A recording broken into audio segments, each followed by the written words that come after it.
Good morning. Welcome to Hometown Heroes.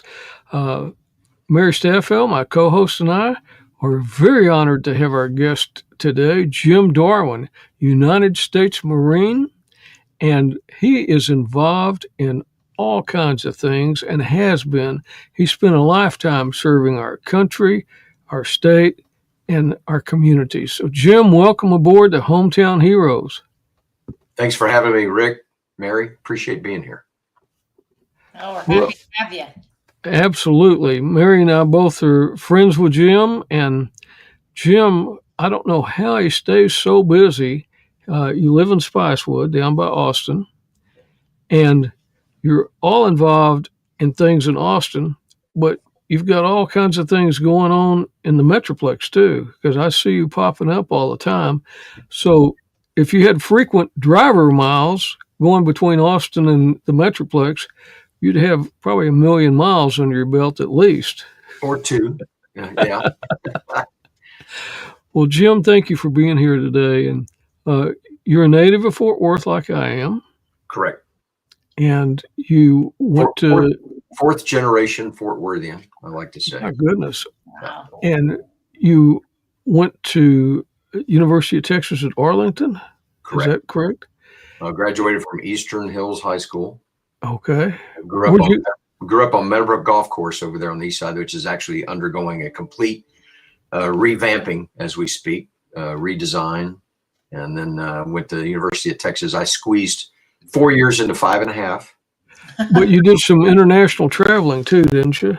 Mm. I did. Yeah, I actually started college on a music scholarship, and decided after a year or year and a half of that, I did not want to be a band director. Nothing. I have several buddies that completed the program.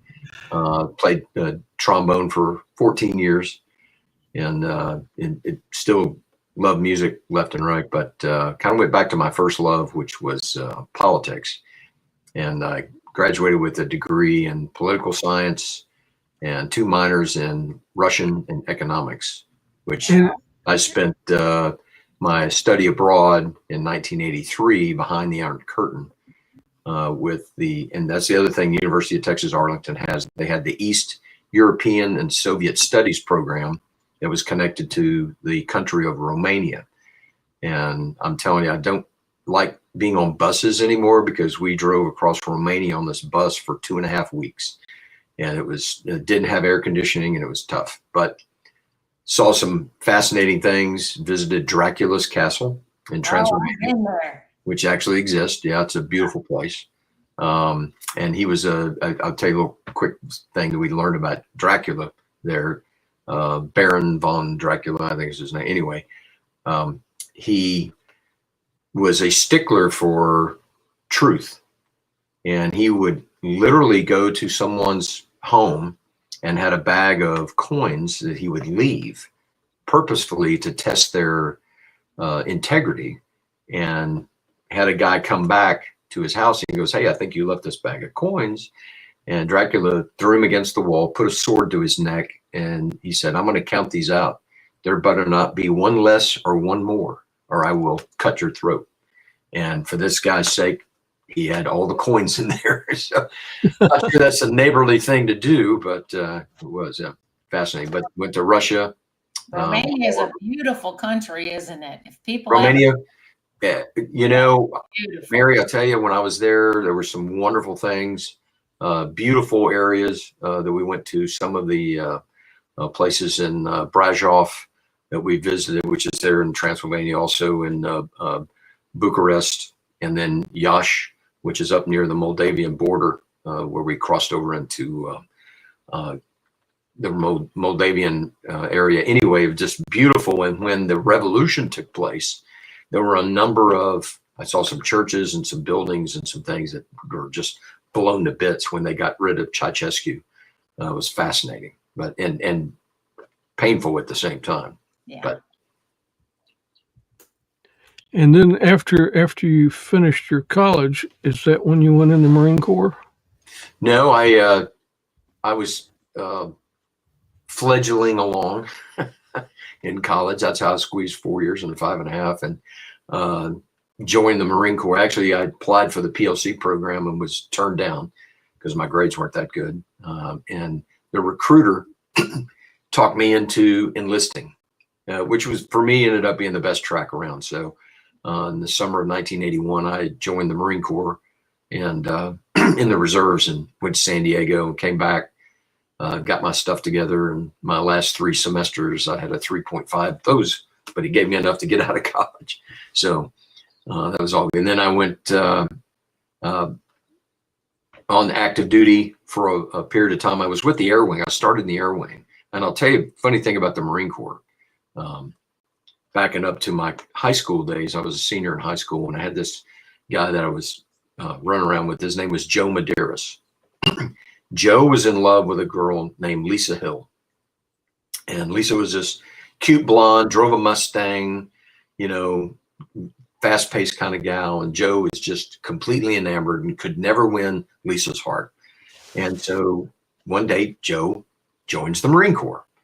He quits school and all that, runs off. Well, I'm at home one day and the phone rings. My mom goes, "For you." And I go, "Who is it?" She goes, "I don't know." So I answer the phone. "Hello, is this Jim Darwin?" "Yeah." "Well, this is Sergeant Schmuckatelli, and I'm United States Marine Corps, and Joe Madeira, you know, joined the Marine Corps." And I go, "I heard that." He goes, "You know, and Joe says, you know, you might be one of us that maybe want to join, you know." And at the time I had inherited some money from an aunt and was learning to fly. And I go, "No, I'm looking at the Air Force." "Well, you know, we have our own Air Force, you know, and we have our planes, rah, rah, rah, you know." And I'm like, "Sergeant, look, it'll be a cold day in hell before you ever see me in the Marine Corps. Have a nice day." Click, and I hung up on him. Well, fast forward, I guess I drank the Kool-Aid when I was in college, and that was 1977, and you know what? 4 years later, here I am joining the Marine Corps, and I drank the Kool-Aid and never looked back. So, but I always wanted to fly. I was originally in the Air Wing with VMFA 112, the Cowboys, located there at Navy Dallas at the time. Now they're at JRB Fort Worth, and ended up after college. Well, no, let me back up to my story of in Russia. When we came into Moscow on the train, and I was a amateur photographer, kind of, you know, you would appreciate it, Rick, all the camera gear I have that is 35 millimeter, and all my lenses from back in the day. And I used to actually do my own photo processing in a dark room that I had at the house. But we're coming in, and here's this long train with all of these military vehicles on it. And then out of the blue, here's this one vehicle that comes by as we're slowly coming into the station. And I'm like, "What is that?" Ching, ching, ching, ching, ching, take a bunch of pictures. And it ends up that was the Russian naval amphibious assault vehicle. And I'm like, wow. And when we got back, well, not only that, we went to Novosibirsk. We flew out there, which is out in Siberia, spent about a week there, and then before we came back to Moscow. And when we landed, that was a backfire bomber base, had a communications facility there and all that. And when we left, I had 2 girls sitting next to me because we were on a commercial airline flying back on Aeroflot. And I said, "When I tell you, start coughing, make a bunch of ruckus noise." And I'm next to the window. We flew by. Here's all these backfire bombers, all this communication antennas, and I took all these pictures. When I got back and got debriefed by Naval Intelligence, they wanted to put me in for a medal, all of this great stuff, because they had never seen a real photograph of this naval infantry assault vehicle. And I'm like, great, but I don't want to do that. And that's how I went from the Air Wing to intelligence. I got in the intel business in the Marine Corps. Anyway, fast forward, I ended up getting my commission, got on active duty, went to officer school as an 0202 infantry officer.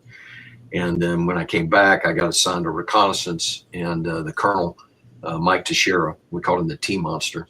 He looked at me, he goes, "Lieutenant, you can, we'll take a look at you. You can look at intel, and if you don't like it, you can go back and do that intel crap. Got it?" I go, "Yes, sir." And so I went through amphib recon out in Coronado, and spent 12 years in recon. Loved it. Went through that, went through jump school, signed as a platoon commander, where as a Marine officer, it's probably the greatest MBA program that exists on the planet, because you're not dealing with widgets and hypotheticals and whatever. From a management perspective, you're dealing with real people, real issues, real projects, real, make it happen kind of stuff. And you learn so many things that here I am, that's been 40 years ago. And those principles I still apply to this day. And I'm training all my division chiefs at the OAG's office. Here's things to look at. Here's things to think about, from boom, boom, just, school of hard knocks, how you make that happen. So that one picture, or those pictures, really kind of launched a whole different direction that you went in, correct? They did. Yep. Funny how those little things happen. And when did you start working in the government sector? Because I think you've done federal and state and probably some local stuff too. So a gentleman that I fixed his airplanes when I was a Lance Corporal in the Air Wing. I was a jet engine mechanic on the F-4, and one of the radar intercept officers in the F-4 was a guy named Jerry Patterson, who was a captain at the time when I met him. And fast forward, all those cowboys, they still stay together to this day. There's a whole gaggle of them. Some of them may be watching this, I don't know. But Nabbag is his call sign. He decided in 1992 to run for office, and he ran for state senator out in the Houston area. At the same time, another Marine buddy of mine, Frank Court, ran for the House seat from the San Antonio area. And they both got elected, helped them go through. And then Jerry one day decided he wanted to run for land commissioner, and still was staying in touch with him anyway, helped him raise some money, worked on his campaign. And in 2002, he got elected to the land commissioner's job there at the Texas General Land Office, which also is a sister agency connected to the Veterans Land Board. And I went down there one day, I was talking to him. He goes, "What are you doing?" And I was working as a sales engineer in the communication business. And he said, "Look, I need some good people to help me run the land office. Would you consider coming down?" And I'm like, "Yeah, sure, why not?" Took a pay cut, but went to work and never looked back. It was one of the best decisions I ever made, is to work for Jerry, and put me in the Veterans Land Board.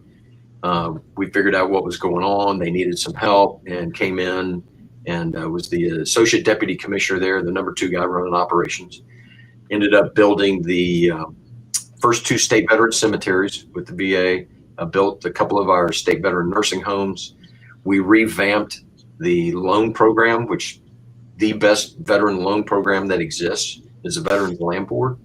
And when we first got there in 2003, we were doing about $230 million in home loans. And I created a program in marketing with the realtors and the lenders in the state of Texas. And we went from $230 million to a year and a half later doing over $1 billion in home loans. And Goodness. Pretty cool. Yeah. From that, we had a program that had been sunsetted for our Vietnam era guys. There was a thing that existed from the Treasury called qualified veteran mortgage bonds. So you have QMBs, which are qualified mortgage bonds. And those are for your first-time homebuyer programs that you can use for first-time homebuyers to get a low-interest loan to be able to purchase a house. Qualified veteran mortgage bonds were done. All of these are done with tax-free bonds, which lowers the interest rate for the borrower. And that had basically been sunsetted under the Tax Reform Act of '86. And the land board had been working for 15 years to try to get this fixed. And Patterson asked me to go up and get engaged in that in Washington. So I ended up being the federal guy up there, but I got it done in about 18 months. President Bush at the time happily signed the legislation. I even got our Democratic members of Congress to go along with it as well.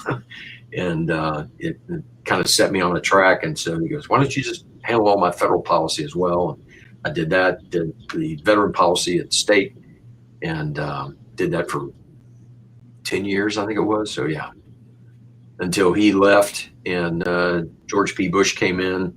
Worked for him for a short period of time, still doing the federal work. And then a gentleman you guys may remember, may not, Jay Kimbrough, who was one-time chief of staff to Governor Rick Perry. Jay, Purple Heart recipient, Marine, Vietnam, incredibly great guy. He was working at the Health and Human Services Commission, running some veteran programs over there, and had a terrible motorcycle wreck. And his boss was a lady by the name of Susanna Hupp, and she's a former state representative. Also, you may recognize her. She wrote the book From Lubies to the Legislature, lost both her parents in the Lubies massacre, and was a huge advocate for gun rights and stuff. And I've worked with her at the Capitol doing Patterson's gun stuff. And she asked me to come over and go to work for her. So I did that and stayed at HHSE as the coordinator for veteran programs within state agencies, along with, and I was on the Veteran Advisory Committee for the North Texas VA healthcare system up in Dallas. I also participated with the Center for Excellence in Waco. They were doing mental health and the Brain Institute for TBI and PTSD work for our veterans, and just kind of set me. Was it down at Scott and White or one of the hospitals down there? At the VA in Waco. Okay. Yeah. They're on New Road. Say that again? I said right there on New Road. I think, yep. Yeah. Those old buildings. Yeah. Which are really cool. They For a repurposed long them. time. Yeah. Yeah. But did that, and then after COVID, I retired in 2002. Like, okay, I think I can go do something else, and had a great run. Some of the greatest people I've worked with, or had the honor to work with, were state employees. They do a great job doing things in Texas. Everything has to be paid for. That's one of the things they have to zero out the budget. They can't spend any more money than they take in. Wouldn't it be nice if the feds did that, right? Anyway, so did that, and in January, former boss I worked with over at HHSC called me, and Leslie French, and invited me to come back and help them out at the AG's office, and here I am. And you're the operations director. Is that Director your of title? Yeah. Director of operations. So you have to kind of take care of everything.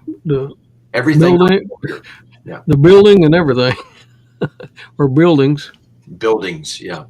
We have 79 different buildings across the state for child support. Some of our other legal offices, consumer protection, transportation, and all of that. And we're consolidating those down. There's been a movement for probably 12 years to consolidate in Austin all of these external leases back to the Capitol complex and bring everybody back. So you have the Barbara Jordan building. They just here recently finished the Bush building across from the Blanton Museum. We have the Lavaca building that's currently under construction as we speak.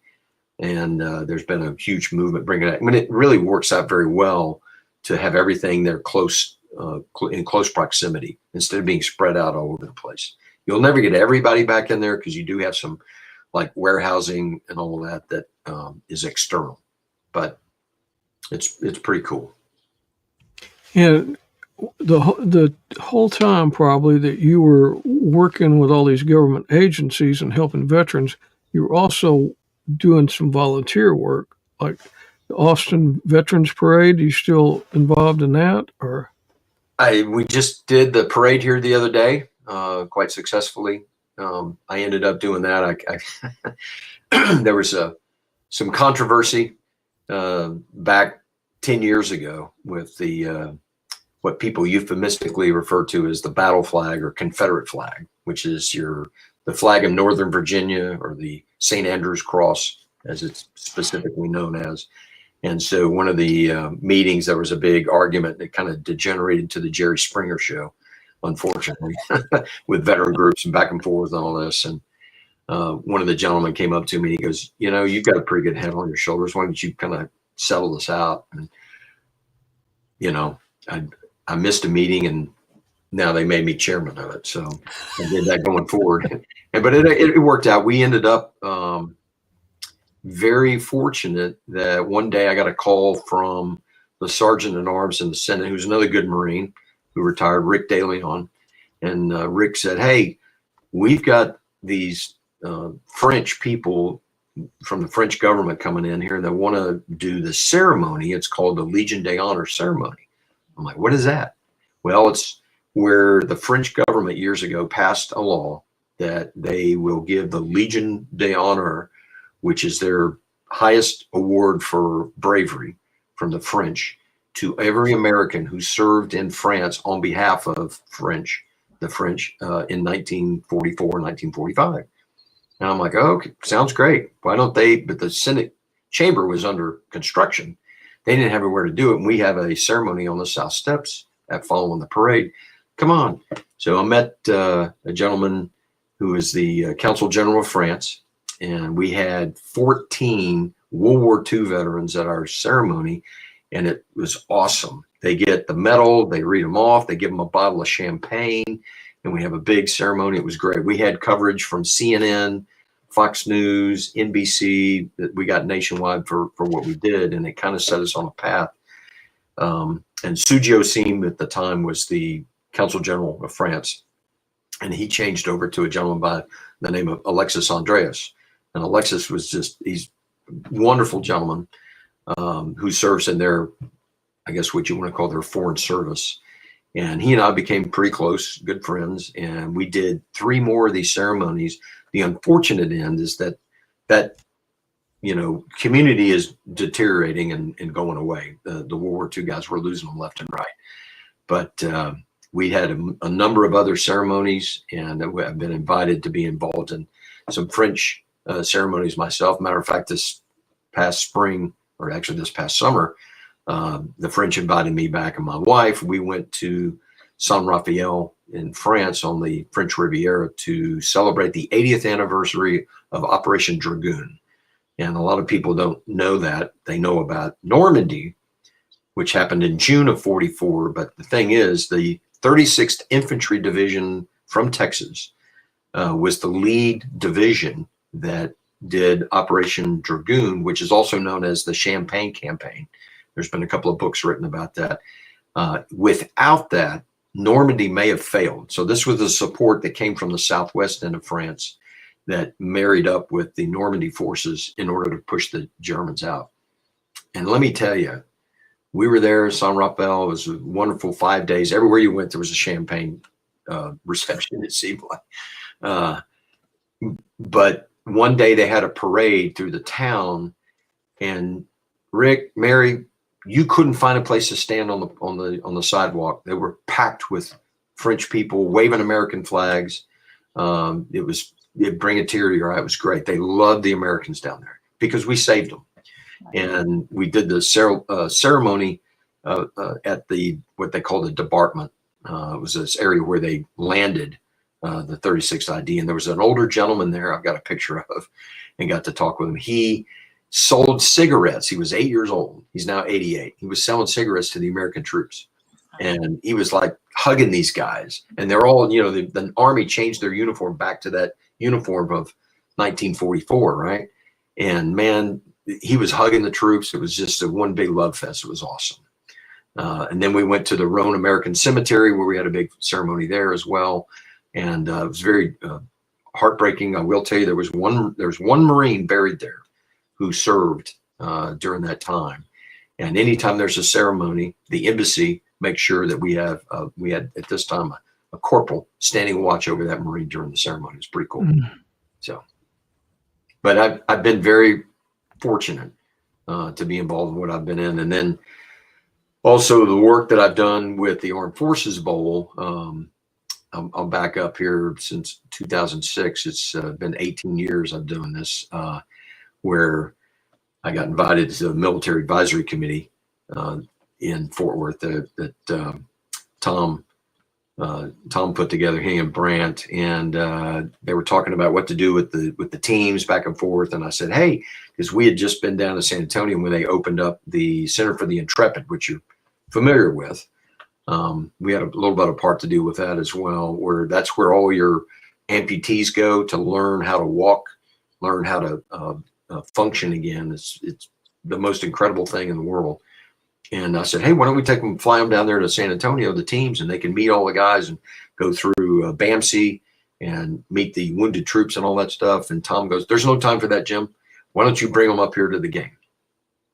And that's how it started. So that year, we loaded 2 buses full of literally walking wounded guys on crutches, neck braces, bandaged up, everything. We had 2 buses of them, brought them up to the game that year, found a caterer that did a luncheon thing. And these poor guys, I mean, they spent all day on a bus. It's because it's 4 hours up, 4 hours back, and then the game.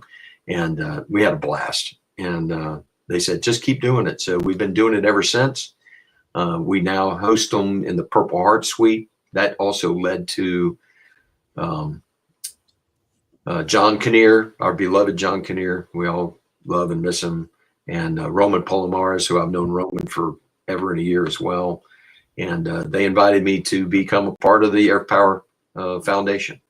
And that was in 2019. And so I've been on the board with them doing that and helping out volunteering.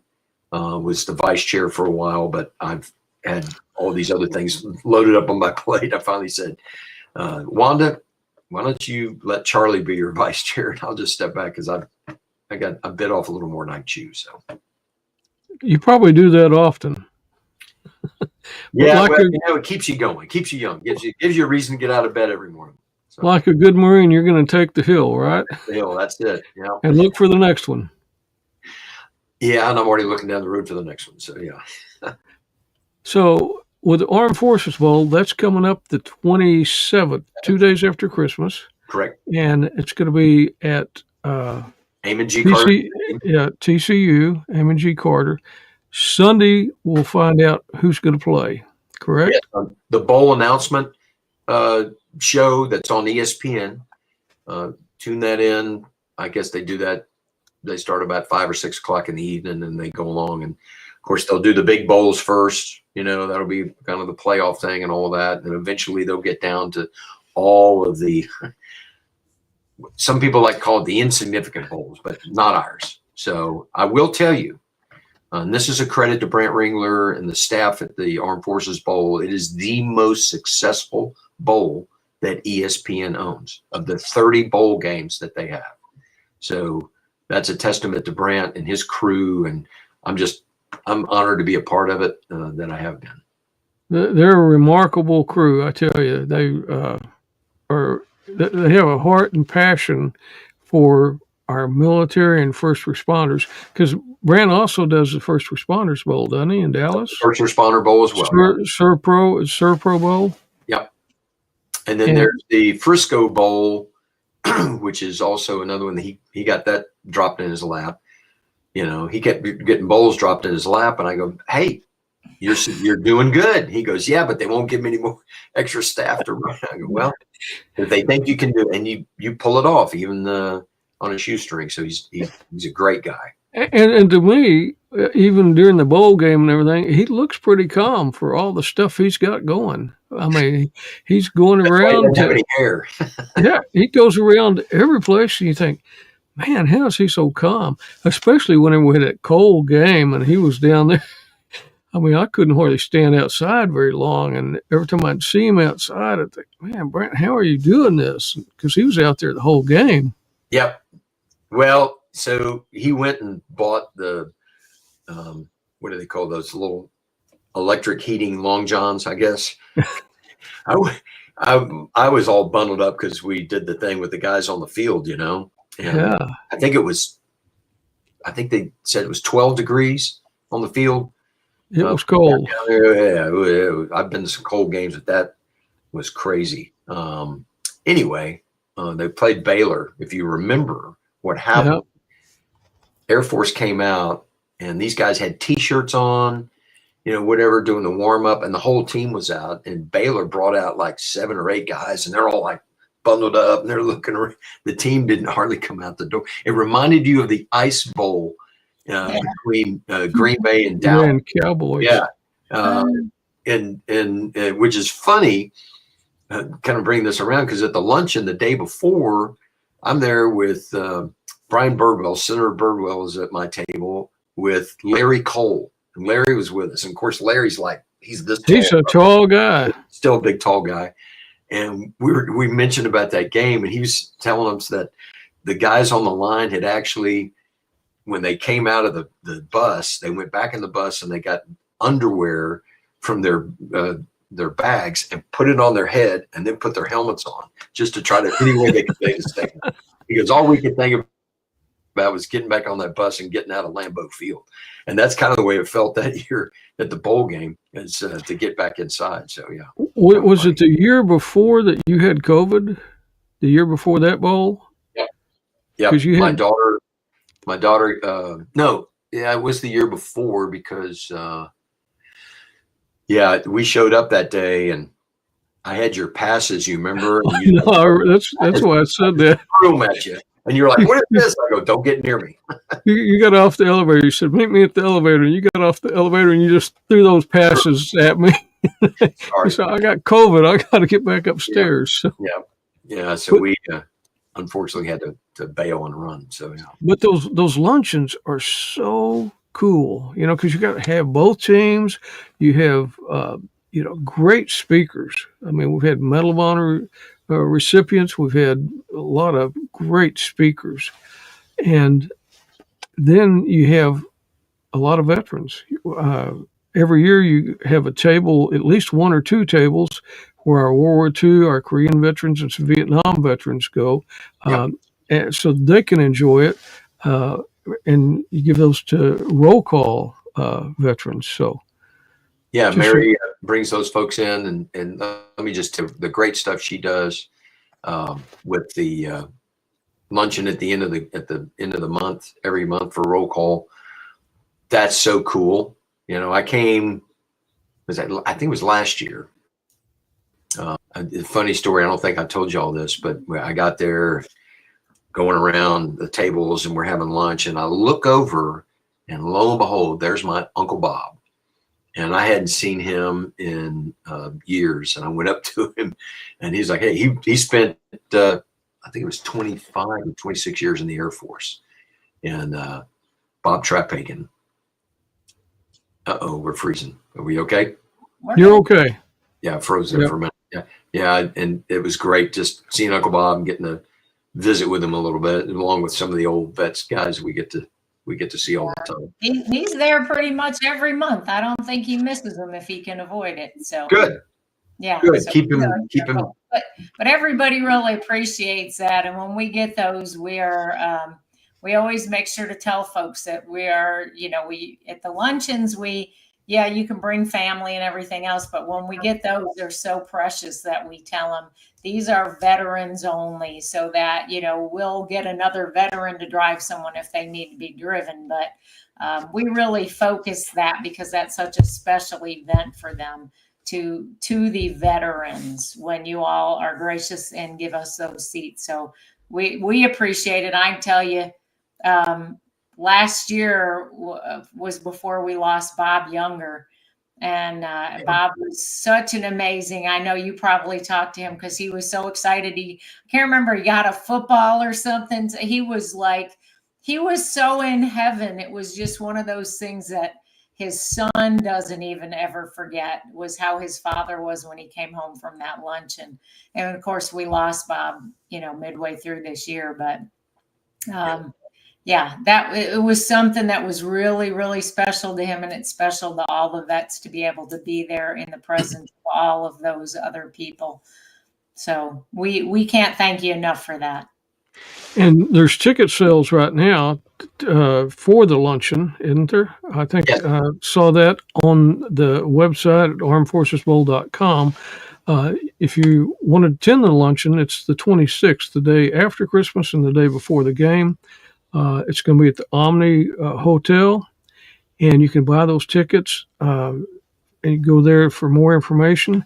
And also, if you're a veteran, you can get free tickets for the Armed Forces Bowl game. Correct. By going to the armedforcesbowl.com. And they have a veterans village. They have a lot of our great organizations that support our veterans. And also they'll have a concert before the game. And then you have the Purple Hearts recipients that are recognized. have a huge suite at the south end of the stadium where the Purple Heart people are, and have a luncheon for them during the game. The Air Power Foundation will be there, and there's just a lot of stuff going on. We'll have I know the Freedom Mobility Foundation. We're going to have a vehicle or two that we're going to give to a veteran. Yep. And then there's all kinds of ways that veterans and those heroes are recognized at the Armed Forces Bowl game. So, it's a great deal, and it's a really good deal for veterans to be able to get the tickets for free. So, and it's always an exciting game. Rarely have we had a year where we didn't make one of the top 3 of CBS Sports bowl games. So they've really come down. I go back to the guys that started Fuzzy's Tacos there on TCU's campus, a guy named Mel Knight, who went to the University of Houston. And you go back a few years when Houston was playing Pitt at the bowl game, and Pitt was up by 3 scores with 4 minutes and 35 seconds to go in the game. And I'm there with Judge Brent Carr, who's another good Marine, great guy, ran the veteran treatment courts there. And Brent, Houston gets the ball and they score. And I saw Mel, and he's leaving with some guys. He's like, man, it's fun being here, but we're getting clocked. We don't want to see this game anymore. And I go, you're not going to stay for the end? He goes, I'm going to go to Fuzzy's and have a beer and eat a taco and, cry in my beer or whatever. And I'm like, okay, don't worry about it. So Houston gets the ball and they score, and Judge Carr bumps me and he goes, hey, you watching this? I'm like, what?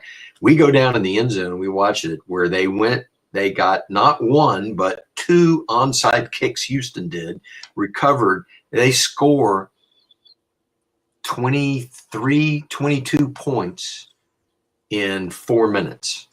My goodness. Yeah, it was very exciting. One of the best comebacks in bowl history, according to CBS Sports. So, yeah. So that bowl, we'll know Sunday who's going to play. That's right. And that's going to be exciting.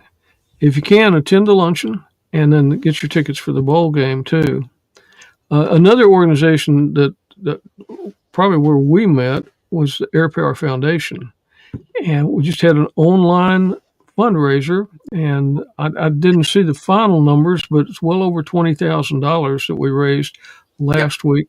Cameron McNutt, she did a great job putting that all together. And I was surprised at the end of it, they said Don Graves is going to sing. Well, it was whenever I was doing an interview before the Sky Ball. And so I was sitting there listening to Don Graves sing, because he'd gotten there a little late, and the rodeo royalty court was supposed to interview him, and they had to go change clothes. And I said, come on, Don, let me interview you. So that was a real treat to hear Don sing on that online fundraiser. And that's airpowerfoundation.org. You can find more about how they help our military and our veterans locally, and then around the country too, by supporting organizations. Well, let me jump in there real quick, Rick. Okay. Explain something that people don't quite understand about Air Power and what they do. We are the oldest civilian support organization for our active duty military. All right. Goes back to 1958 with the Air Power Council. And Air Power Council obviously advocates the support of Carswell now, JRB Fort Worth. We're critical with that to make sure that when the BRAC came around, that we maintain that base there. And Kay Granger, our wonderful congresswoman there from Fort Worth, was very instrumental in all of that stuff. But we had to make sure that we were able to raise money in order to fund programs for our active duty military and our veterans and their families. And one real specific way that we've done that recently is during COVID, we found out from the base CO who called, reached out to Sid Epps, who at the time was the chair. Hey, we've got families here that can't eat. We have a problem because the spouse lost their job due to COVID. We've got a young non-rate who's not making a whole bunch of money. we got a problem. And so Air Power Foundation stood up the food bank there on base. We partnered with the council as well. We bought the commercial refrigerator, and now every other month we make sure that that place is stocked to take care of them. In addition to that, we are also partnering with the Chiefs Foundation there on base, where we had a couple of the Air Force folks. They couldn't pay their electric bill due to COVID as well, and a lot of things. So we've done some of these direct support. I don't know anybody else that does that but us. In addition to that, we also fund mobility devices. And with the Freedom Mobility Foundation, we fund those up to, we've done now, I think they said 25, 26, 27 iBots. If you've never seen the iBot, the Segway is the most familiar thing that people understand about it. The thing goes up and down stairs for somebody who's a quadriplegic or a paraplegic, gives them the mobility, allows them to stand up and be eye to eye with somebody when they're, instead of being sitting in a wheelchair. Also the track chairs, we've given away the track chairs to allow these guys to go across long areas of uneven terrain, all those things to hunt. Addition to that, we've done the Purple Santa program down at the Fort Cavazos, formerly Fort Hood, where we've been engaged down there as well. We've also done support programs for Luke Air Force Base. So it's not just specific to Carswell or JRB Fort Worth, but we do that for mental health. We do it for support programs, morale, welfare, recreation, taking them fishing, taking them hunting, doing those kind of deals that gives them another option. And it's just, the Air Power has been incredible over the years of the great things that they've been able to pursue. And there's a place on their website where you can donate, make a donation, so you can be part of that to help our military and their families. So, yep, great organization that I'm an ambassador for the foundation, and Mary and I are both for the Air Power Council members. So, and we work closely with all the organizations that the foundation and council work with, like Holidays and Heroes, where we just had a Thanksgiving, gave away about 100 pounds of food for a lot of the troops out there at NASJRB.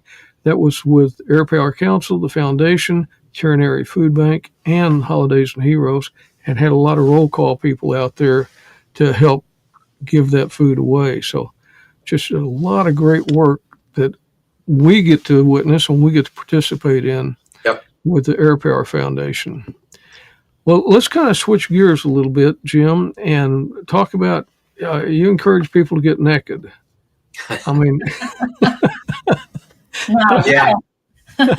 So I retired in 22 in April, and it was at the beach playing golf down in Palmilla at Port A for Sandfest, and ended up a week later, I got sunburned top of the head, and had a little bump up there that started bugging me a little bit, started itching, and looked at my wife and I said, will you look at that, see what's going on? She looked at it, she goes, and I have these red moles like some of us do, fair skinned, fair haired people that were on me. And she goes, it's just one of those.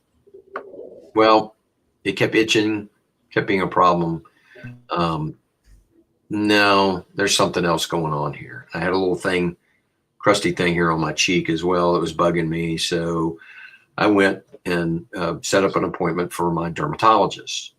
And let me just tell you, for anybody listening or watching this, you have to take control of your health care. It took me 6 months to get the referral to finally go see my dermatologist. When I had the first one set up, I went down there to my dermatologist, and they said, well, Mr. Darwin, we didn't get your referral from your primary care. So I went back and I followed the procedure that my primary care physician had set out, did all of that stuff.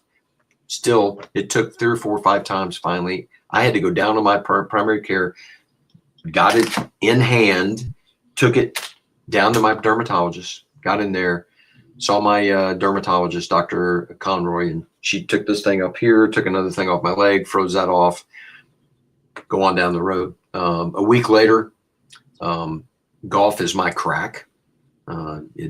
I'll bail on the wife to go play golf sometimes. I've done that. I'll vouch for that because I see you out on the golf course a lot. And usually, is it with a former commandant or former sergeant major or both? Those guys, yeah, good friends. But I'm at the PGA Tour Superstore getting some grips, and my phone rings. And when it's the doctor, it's not good. And she said, Jim, you got melanoma, and that changes everything. I can't really describe what happens to people that have gotten a cancer diagnosis. They understand it. For me, it really hit home because an old golfing buddy of mine down here in Lakeway, Glenn Hansen, had Hansen Wine and Spirits. I played golf with him the last round he ever played, and we were playing Live Oak, and several holes he was complaining of a pain in his back, and then he ended up on the 15th hole, couldn't play anymore. Finished the round. I said, you need to go get checked out. A few days later, he goes to his doctor, and they made the decision to do some exploratory surgery under his left shoulder blade. They opened him up, and they sewed him back up and said, you got melanoma. He had a second bout with it and had a tumor about the size of his fist underneath that. And we lost Glenn about 90-something days later to melanoma. And I've had two other friends as well. So when I heard melanoma on me, and I'm like, you go into a gray fog. And I was nervous. And so she referred me to a surgeon, Dr. Haynes here in Austin. Immediately contacted him, went in, he looked at me, and he goes, let's see what happens. And so they scheduled me for surgery.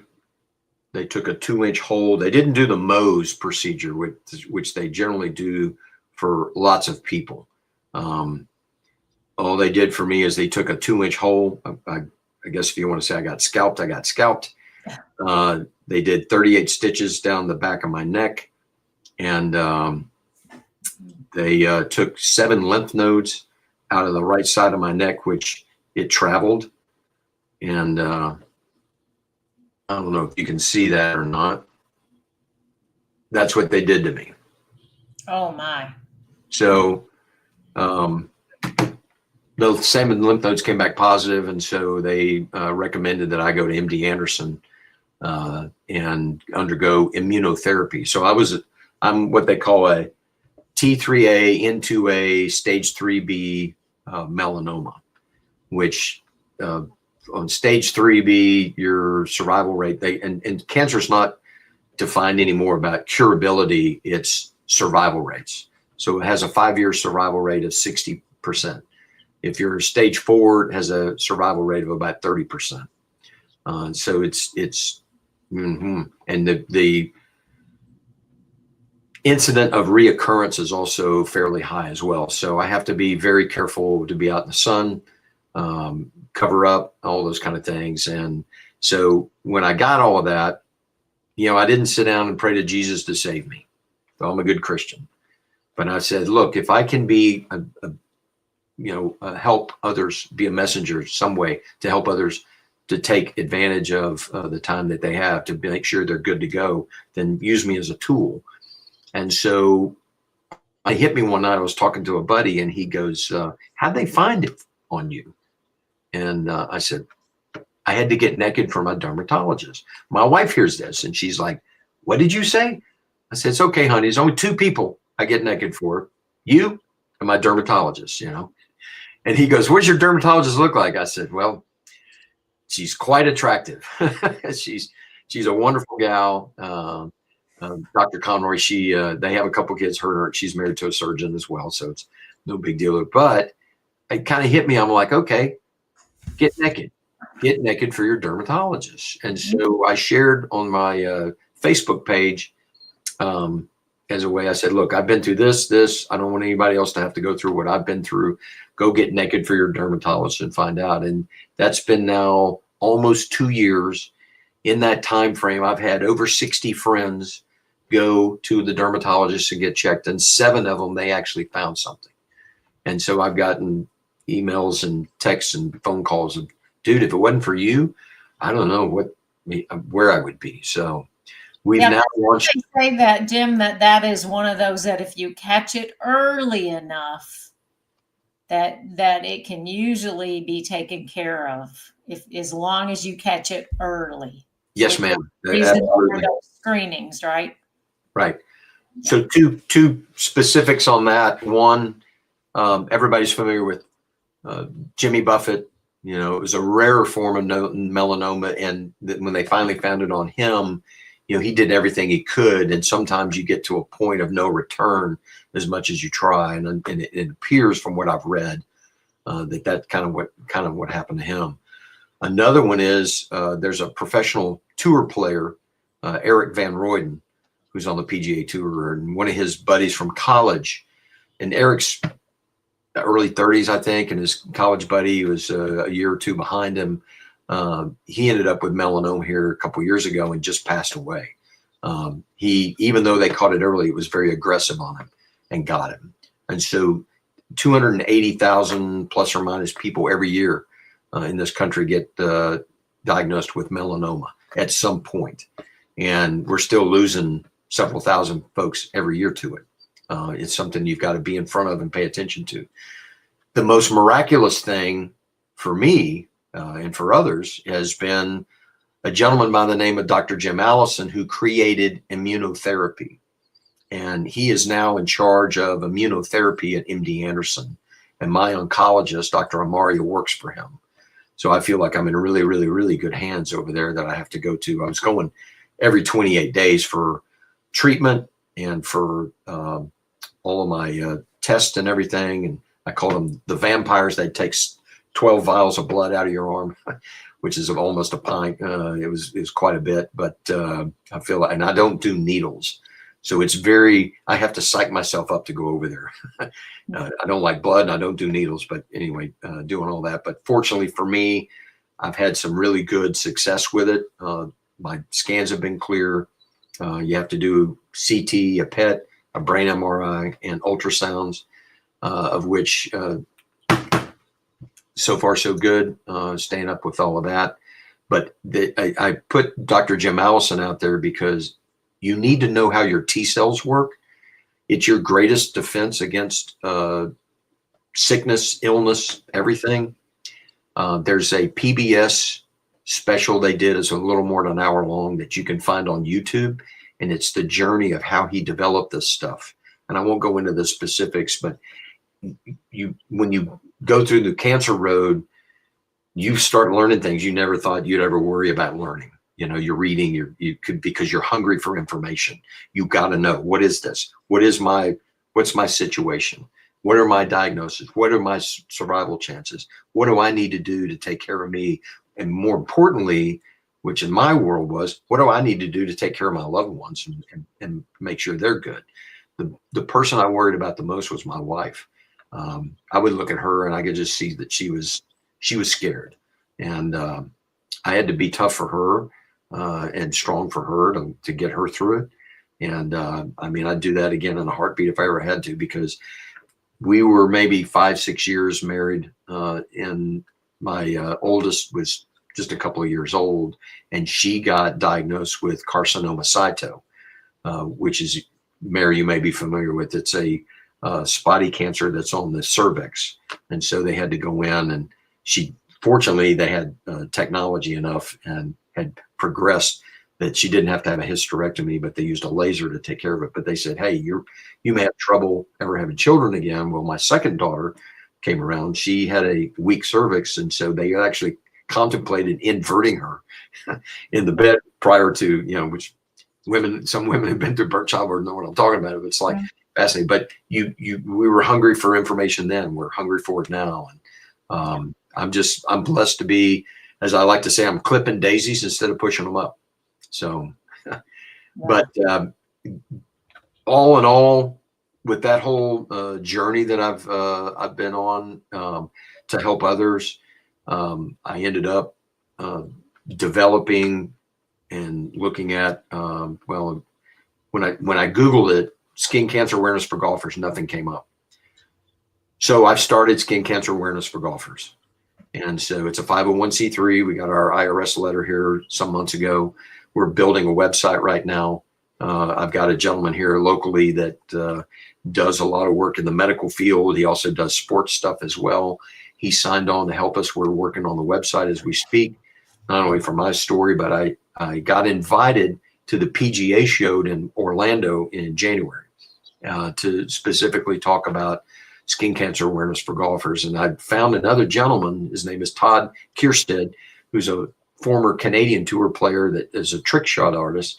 And Todd just went through it last year, found it on his nose, and they split him from the head down.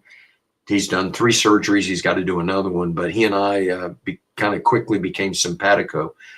Fortunately, he was only stage 2. It's not stage 3, but we're gonna advocate for golfers, because the PGA, the golf industry exploded during COVID because everybody wanted to be outside. You couldn't find a boat, couldn't find an RV, because everybody's like, I'm not going to be cooped up in my house. Are you kidding? And so the golf courses were packed. People were out there like crazy. So the golf found a resurgence, a renaissance, if you will. They have a responsibility, I think, to their customer, the player, to make sure they keep coming back to keep playing the game. And that's where skin cancer awareness will come in. So we're working on an outreach campaign that when I get it all put together, Rick, we'll get back together and we can talk about that. Todd actually does, it's a funny story. I'm getting him connected with some folks with Wounded Warriors. He did a trick shot deal at Camp Pendleton one day at the Medal of Honor course out there. And he's on his knees hitting golf balls and one leg hitting golf balls and, blindfolded hitting golf balls. And he's looking at all these Wounded Warrior guys around him and he's like, that's how they play the game. I'm making a deal and this is how they do it. And he goes, maybe that's it. So when we were talking, I said, I'll get you connected to some guys that do a lot of work with Wounded Warriors and stuff.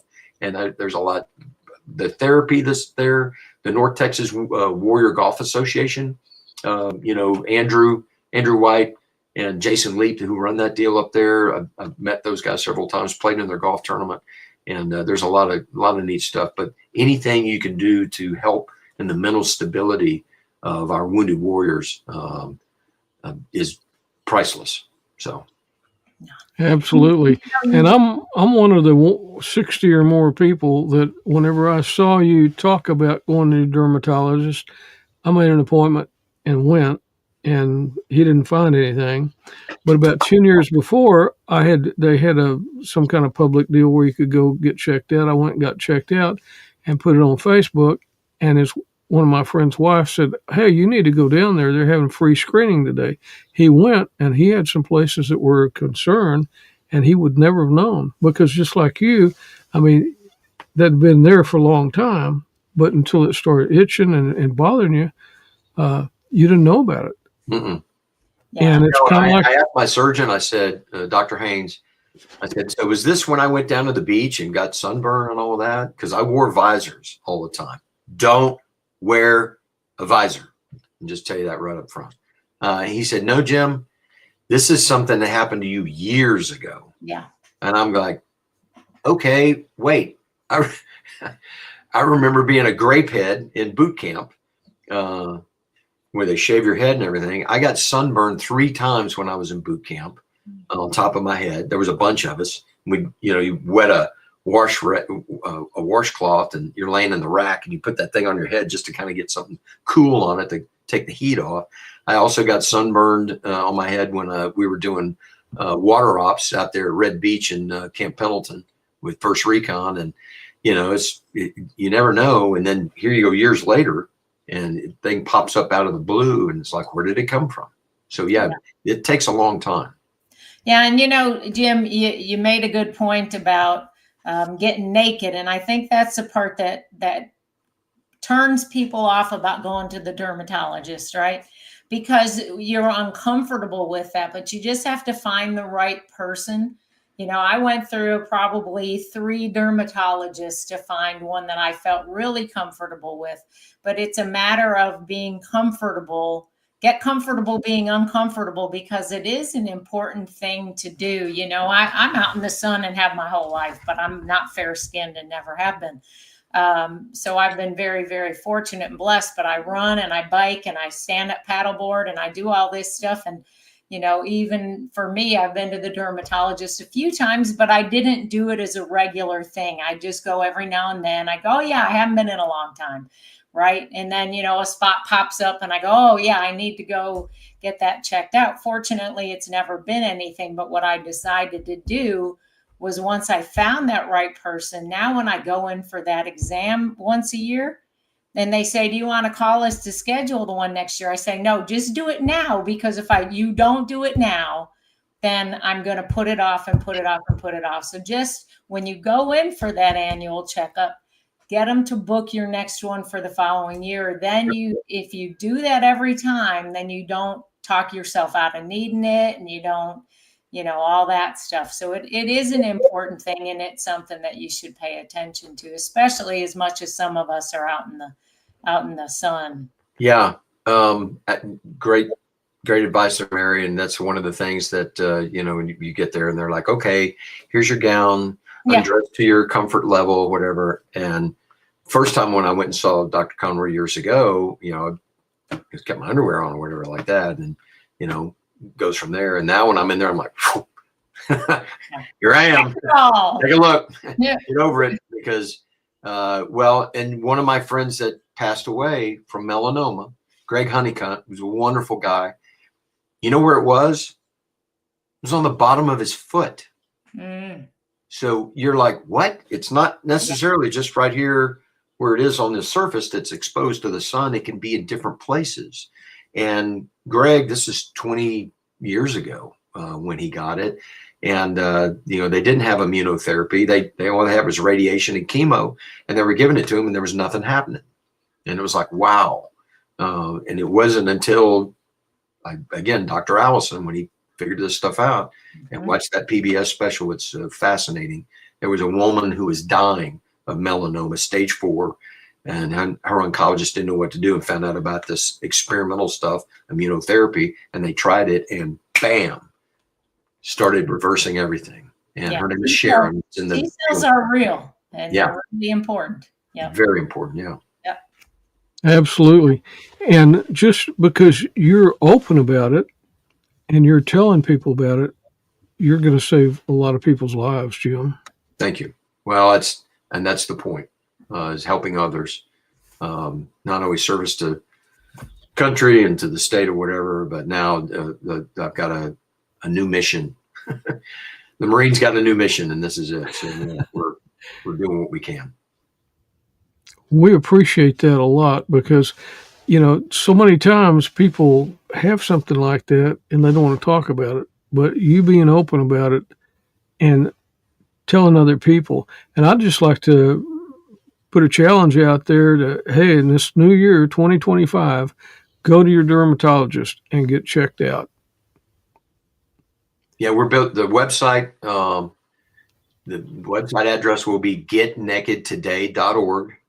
We already own that. We're working on it. And on that website, we'll have a search engine by zip code to find a dermatologist near you. That's good. We're going to share my story, but also I actually recorded my oncologist when I first met with her, and goes through everything about how melanoma works. Your skin your skin layers, how it progresses, how it grows, what happens to you, all these different elements and things. So he's going to work that into a graphic thing of a depiction, because I think it's very instructive for anyone out there, just for not just melanoma, but basal, squamous, any of your other skin cancers, of how those things happen. And so as long as we can help each other to stick around a little longer and clip those daisies instead of pushing them up, I think that's a good thing. That is a good thing. Well, Jim, thank you so much for being here and sharing with us today. And, you are the Marines Marine, because, just like all Marines, you do so much to help your fellow Marines and your fellow veterans. But, to see you around at the places I see, the Army golf tournament every year, and with Air Power and Armed Forces Bowl. It's a great honor to be your friend because you have done so much and continue to do so much for the world. I mean, from national politics and being nationally working to serve our veterans, state, local, and even, I mean, you're down in Spicewood, down in Austin, and you're working down there, but you're working up here in Fort Worth too. So, Well, thank you, Rick. Appreciate that. But just so you know, Austin is 90 square miles surrounded by reality, and I live out in reality. Just so you know. one thing about Austin is it's close to Texas, So. Yeah. Or as Jerry Patterson and Rick Perry used to say, it's the blueberry in the middle of a bowl of tomato soup. Well, thank you so much. And we look forward to seeing you soon at the Armed Forces Bowl luncheon, if not before. Yep. Thanks, Rick. Yeah, I would be with you guys next week at the council Christmas party, but I'll be in Houston at MD Anderson, so I'm going to miss it. You need to be there. Yep. And again, armedforcesbowl.com. That's where you can get tickets to the luncheon, and you can get tickets to the game too. Tickets to the game for veterans. You can get tickets there for free. So hope to see you there. And I don't think my Army is going to be playing because they've got a pretty good record. Yeah, they're looking pretty good this year. Yeah. Cross your fingers, maybe. So, yeah. That's right. But thank you so much for being here, and we'll see you soon. Thanks, Mary. Oh, thank you. Another great friend of ours. It's a mover and a shaker, and busy guy, always busy. He stays busy. I mean, sometimes I'll call him or he'll call me, and he'll be on the road going to another function. I think, man, just seeing all the things he does boggles my mind. Isn't that the truth? But that whole point about the skin cancer and I know he had mentioned that to me at the first, I think it was the first time that they did the groundbreaking for the Tuskegee Airmen home. And he mentioned, paying attention to that. And that is really important. But he brought up a lot of really great things. And one of the other things is he was talking about the food drive.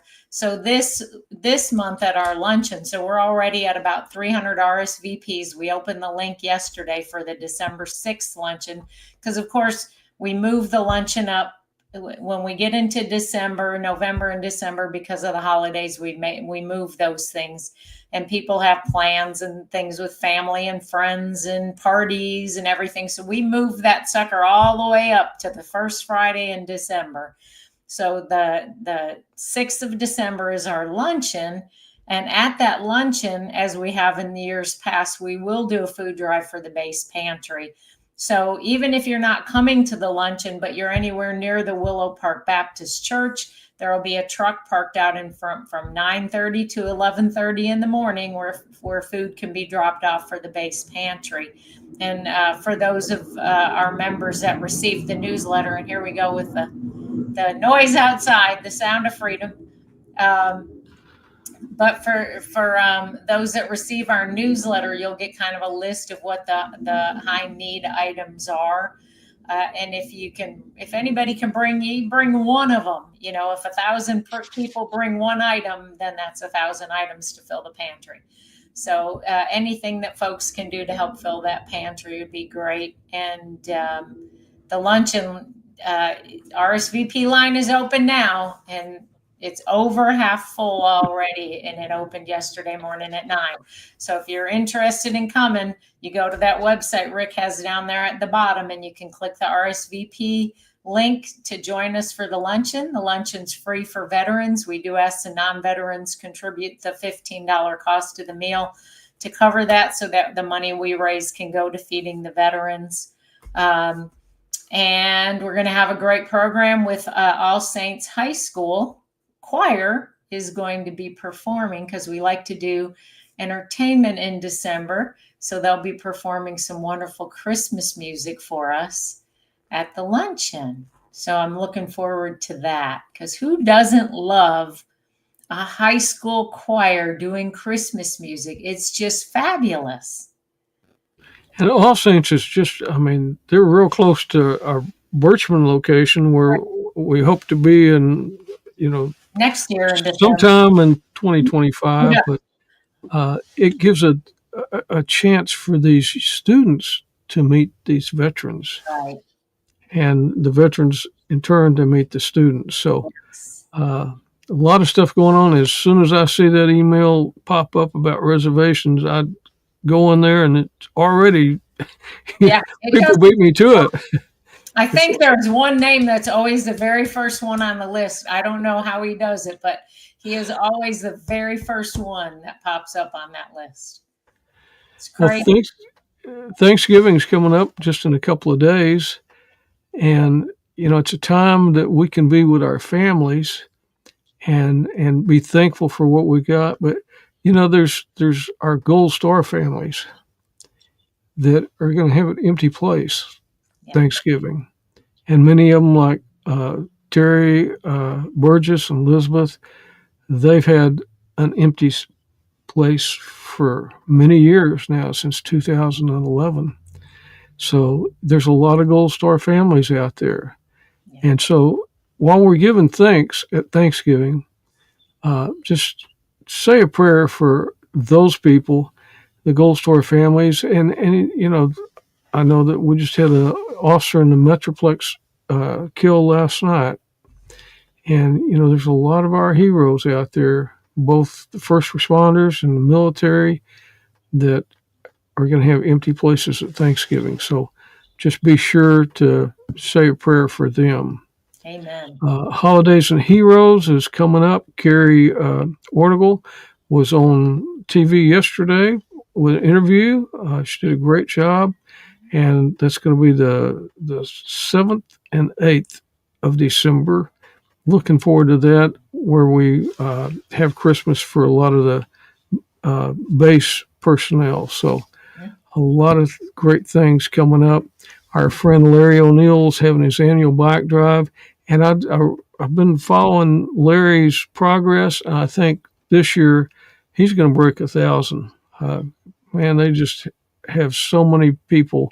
He started this 501c3, and he's got a lot of great people on his team. But you can scan this to learn more about Larry's Kids, his annual bike drive, giving 30, 40, 50,000 bikes away over the years. So he's a great. It's just a great opportunity. Return to D-Day. We still have some just a few. A few rooms. Yeah, just a few. One double occupancy for the 15th to the 21st of June, and 2 rooms double occupancy. So 2 people could go in June and 4 in September, and that's the 14th through the 20th of September. And that's if they're still available, because I know I haven't talked to Dwayne in a few days. But if they're not, and he gets enough interest, he'll open up another whole week. But he'd have to have 10 to 12 people to open another week that are interested. So, but for next year, what's scheduled, that's all that's left. And that's a great tour of D-Day. It's just a small group, and Dwayne's been doing it for years. Our friend Dana, a board member for Roll Call, he and his family just got back a few weeks ago from going over there with Dwayne and his organization, and he said it was just absolutely a remarkable trip. So just remember that, and remember Roll Call. Roll Call is also a 501c3, and like all nonprofits, we depend on the generous donations. And if you can't give $100, but you can give 10 or 15, give that, because that'll help feed one veteran. And it's not always the home runs, the $1,000, $2,000, $5,000 donations for these nonprofits, but it's those base hits, the $10, $20, $30. So this holiday season, as you're thinking about giving, think about giving to some of your organizations that you care a lot about, and we care a lot about Roll Call. Yeah, absolutely. It's a good program today, and we just thank Jim for being on the show today. And remember, in 2025, go see your dermatologist. Amen. Mary, I will see you someplace along the way. I guess Roll Call is the next place. Well, we'll have another podcast before we have Roll Call. We have another one, but we don't have another one before Thanksgiving. So to Rick and everybody else that's out there, and we got a lot of people that listen every single week, and if they can't listen live, they come in and check it out later. Have a happy Thanksgiving. Enjoy it with your family and your friends. If you have an open seat and you know somebody who's lonely, who's going to be alone, invite them to join you. And if you're out there and you're not comfortable telling anybody that you're kind of feeling alone, then the Benbrook American Legion is hosting a Thanksgiving meal. I think it's from 1 to 5, but you can certainly check that with them. But the Benbrook American Legion, but there's, I'm sure other places, maybe that's not convenient to you, but I'm sure there are other VFWs, American Legions, and places like that are opening their doors and doing a full Thanksgiving meal. Please don't be home alone and lonely on a day where you should be with other people in fellowship. So enjoy the Thanksgiving holiday with your family and your friends. Absolutely. And thank you all for being part of this.